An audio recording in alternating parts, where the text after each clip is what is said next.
America Kabul में अमेरिकी सफारतखाने से कुछ एहलकारों को निकालने में मदद के लिए इजाफी 3000 फौजी भेज रहे हैं। असिस्टेंट डिपार्टमेंट के तर्जुमान ने कहा कि काबुल सफारतखाने में सफारती काम जारी रहेगा और अफगानिस्तान में सिक्योरिटी तेजी से खराब हो रही है। Just a couple of things at the top here. As you know, and I'm sure you heard from my colleague over at the State Department, the President has ordered the reduction of civilian personnel at our embassy in Kabul and the acceleration of the evacuation of Afghan special immigrant visa applicants from the country. To enable this safe, orderly reduction, the Secretary of Defense has directed the Department to position temporary enabling capabilities to ensure the safety and security of U.S. and partner civilian personnel.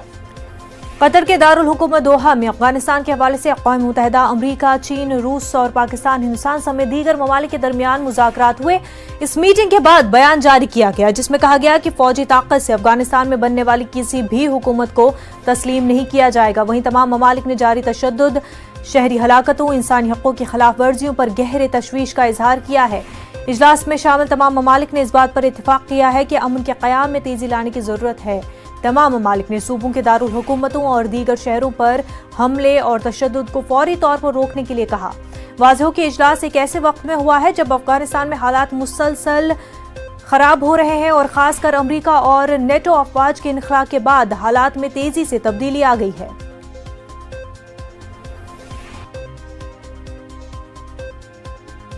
हमारे नुमाइंदे शैलेंद्र वांगू हमारे साथ जुड़ चुके। शैलेंद्र, अफगानिस्तान में तेजी से हालात जो है बदल रहे हैं और तालिबान जो है कामयाब होता जा रहा है अफगानिस्तान पर पूरी तरह से कब्जा करने में। बिल्कुल आपने सही कहा। आपको बता दें कि अफगानिस्तान में लगातार हालात बदल रहे हैं और वहां पर लगातार तालिबान का कब्जा बढ़ता जा रहा है। हमने ये भी देखा है कि हाल ही में हेरात और कंधार पर भी अब तालिबान का कब्जा बताया जा रहा है। इसी बीच आपको ये भी याद दिला दें कि अफगानिस्तान सरकार की तरफ से बताया जा रहा है कि एक बार फिर से ऑफर किया गया था कल ही पावर शेयरिंग में अब तालिबान को हिस्सा देने को लेकर, लेकिन तालिबान ने ये ऑफर ठुकरा दिया है। तो माना जा रहा है कि अब जिस तरह के हालात हैं तो ऐसे में काबुल पर भी तालिबान का कब्जा हो जाएगा, वो दिन दूर नहीं दिखाई दे रहा है। अमेरिकन इंटेलिजेंस भी बता रही है कि 90 दिनों के अंदर यानी कि 3 महीनों के अंदर ही ये हो सकता है।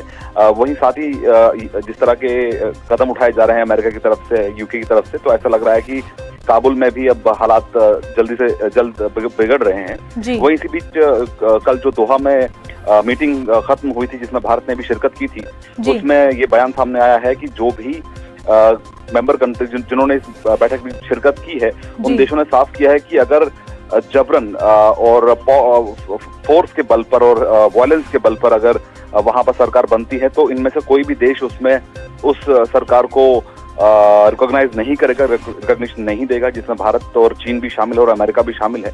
तो कहीं ना कहीं तालिबान के लिए साफ मैसेज है कि इस तरह की अगर वो अटैकिंग मोड में और वहां पर कब्जा करके जबरन हिंसा के आधार पर अगर वहां पर सरकार बनाता है तो उसको कोई देश रिकॉग्नाइज नहीं करेगा। और वहीं उन्होंने जो तमाम शहरों पर और तमाम प्रोविंशियल कैपिटल्स पर जिस तरह से हमला किया जा रहा है उसको तुरंत रोकने के लिए भी कहा गया है इन तमाम मुल्कों की तरफ से, जिसमें यूके और यूएन भी शामिल थे। और एक अहम बात ये कि इसी बीच भारत की तरफ से एक सिक्योरिटी एडवाइजरी भी फिर जारी की गई है। चौथी सिक्योरिटी एडवाइजरी है जिसमें ये कहा गया है कि भारतीय जो वहां मौजूद हैं अफगानिस्तान में वो सिक्योरिटी एडवाइजरी को गंभीरता से नहीं ले रहे हैं, सीरियसली नहीं ले रहे हैं।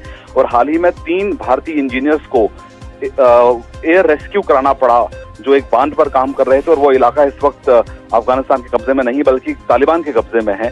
तो ऐसे में तमाम जो भारतीय वहां पर मौजूद हैं उनको पहले भी कहा जा चुका है कि वो तुरंत जो अवेलेबल फ्लाइट्स हैं उनके जरिए वापस भारत लौटे क्योंकि वहां पर लगातार हालत बिगड़ रहे हैं। बिल्कुल, अफगानिस्तान में तेजी से हालात बिगड़ रहे हैं और तालिबान जो है पूरी तरह से कब्जा करने में कामयाब हो रही है। शैलेंद्र, बेहद शुक्रिया आपका।